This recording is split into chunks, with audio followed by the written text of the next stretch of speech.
Hello everyone, how you all doing? Today I'm going to be showing you how to make a super efficient and compact potion brewer with the create mod. Hope you guys enjoy.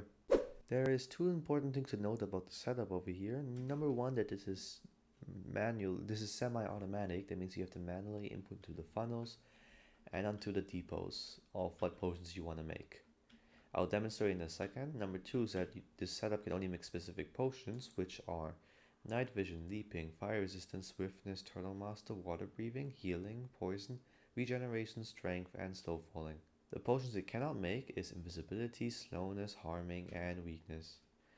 You could also make invisibility potions, because if instead of making splash potions in this section over here, you could just go for normal invisibility potions. But well, at the start of the video I assumed that everybody will be using splash potions because it's just faster.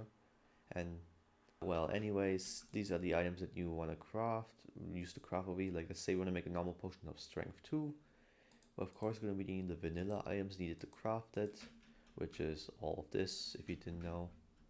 Then you have to manually input into the funnel. So in the first section you want to make awkward potions, so over here. Then convert it to strength potions, then to strength 2. And lastly to a splash potion of strength 2. It all gets output into this fluid drain, then into the tank over here for temporary storage. You could also make huge storage cells for these potions, because they store way more. They store more items, because as you will see in a bit, this will use up a lot of your storage. So now we're going to put our bottles over here. It's going to make strength potions. The funnel is going to export it into the chests over here. And yeah, this is going to continue until all of the, let's say, potion juice gets used up. Which, by the way, when using the create mod, you're actually making 4 times the you're actually making 4 potions per item. So this is a little bit more efficient than vanilla, which means from the 16 items we input into the funnel, we're making 64 strength potions over here, which I'm not sure if anybody really needs that many, but I guess it's good to have if you have a lot. And yeah, like I said, this does not only work with strength, you could also make speed or night vision with it. Just make sure that you put things in the right order. You could also just climb up and take it out again if you mess up somewhere. So yeah, that's the whole setup over here. Now let's get to actually building it. Okay, so for building the setup over here, you're going to be needing these resources over here. Feel free to pause the video if you want to list down everything you need to build. Essentially, you're going to be needing 1 mechanical arm, 1 fluid tank, 4 blaze burners, 3 mechanical pipes, 1 redstone torch, 1 barrel, 3 shafts, 4 mechanical mixers, 5 fluid pipes, 4 basins, 3 chutes, 1 spout, 4 andesite funnels, 1 item drain, 1 depot, 1 brass funnel, 9 cogwheels, 1 content observer, 1 redstone, 2 buckets of water. I also added slabs to the list because it's just easier for holding the water, not that it spills everywhere. Then any kind of output storage, I use chests over here because you can make double chests from them. Then you're going to be needing a filter. I'm going to show you what's inside in a second. You're also going to be needing nether wart, but this is just temporary. You just need it to set a filter, a way of generating RPM, and temporary blocks. So for the filter over here, you're going to want to set the filter to glass bottles with it on deny list. Because yeah, I'll explain a bit. You'll see in a bit why. So yeah, we can actually start building now. We start by digging up these 3 blocks in the corner over here, replacing them with slabs, then putting water on each side to make an infinite water source in between. Then we place our mechanical pumps facing upwards. In the end, you might have to change the rotation using a wrench. I'm going to show you how I'm going to do it later again. Then you're going to be getting your actual like mixing components, which is blaze burners, basins, mechanical mixers. So on the second to the last, on like the 3rd block from the left, we're going to be placing our first basin. Below it, we're going to be placing our blaze burner. And right next to it, another blaze burner. Then on top of the blaze burner, another basin. Then continue the stairway of some sort. In the end, you might actually have to climb up over here. Then we have our 4 basins over here placed. Then we come over here, over everyone we place our mechanical mixer, which I'm messing up very badly. Give me a second. Sorry, so again, we place above every basin a mechanical mixer. If I can do it properly, like this. And yeah, then we have our setup like this.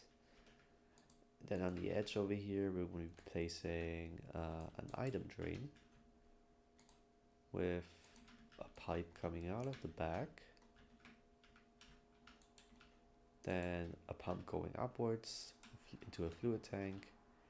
Above the fluid tank, another pump. We're going to have to build up over here a bit. Then another pipe and a spout right in front of it.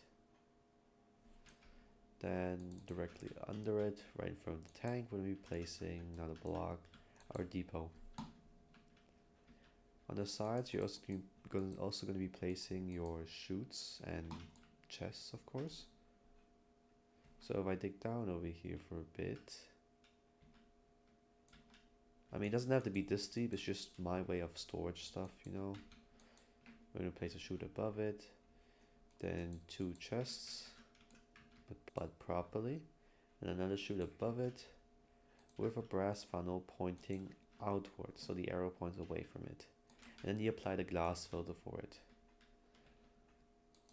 Then over here on the other side, we're going to be placing 3 fluid pipes from the pump going into it. Then next to this, the top basin, we're going to be placing our content observer. Then we're going to need a temporary block over there, a deep slate above it, or any kind of block really. We're placing a redstone dust and a redstone torch. Then next to it, like where the pump is, we're placing our last chute and a barrel above it.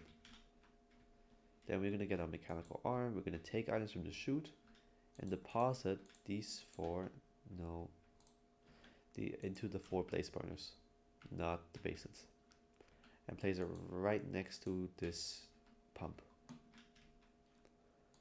We're almost done already. We just have to clear the front side by sneak right clicking onto the basin so the arrow goes to the basin. Do it for all 4 of them, like this. You also now have your little stairway. Now you just have to hook up all the rotational power. So 1 cogwheel, make it like a stairway over here, doing for the 4 cogwheels like this. You're going to be placing 2 cogwheels like this. And just to save resources, I'm using shafts to hook up everything. So something like this. Finally, you have to come up to your content observer. So we're going to go up the funnel ladder and apply the filter for what we got for nether wart into the content observer. Lastly, you just have to get your rotational speed. It can be about anywhere, but I always like putting it in the top area. If you have a rotational speed controller, scroll it up to 256, so it will be super fast. Mechanical mixers also have a speed requirement, so make sure you make it spin that fast enough. Now to actually fixing it, we want our pumps to face the right direction. Currently, all of them are facing the wrong direction, my luck. You just have to switch it around so the arrow points upwards into the tank from this way. Same way over here, out of the tank into the spout. Especially over here is important that this goes up so it sucks up water into the basin. You've done everything correctly when you see water in this basin over here. So now to actually explaining how the thing works. If we go back to the front over here and get some resources, let's say now we're making splash potions of swiftness for speed 2. So we're going to get our resources over here, so glowstone, sugar, nether wart, and gunpowder for splash. We're going to be manually importing it over here, so the content observer with the mechanical arm hooked up to it is just going to prevent that our blaze burners are constantly running. I forgot to say, we also going to be needing some fuel over here to start up our mixer setup. So we're going to put our fuel over here. As you can see, the mechanical arm is not giving coal to all of these, even though it should, because it has a redstone signal applied to it. But whenever we see nether wart inside of the basin, This is going to detect it, turn on the redstone, which is going to turn off this redstone torch, and the mechanical arm can run peacefully. Let's say over here I put the nether wart in there.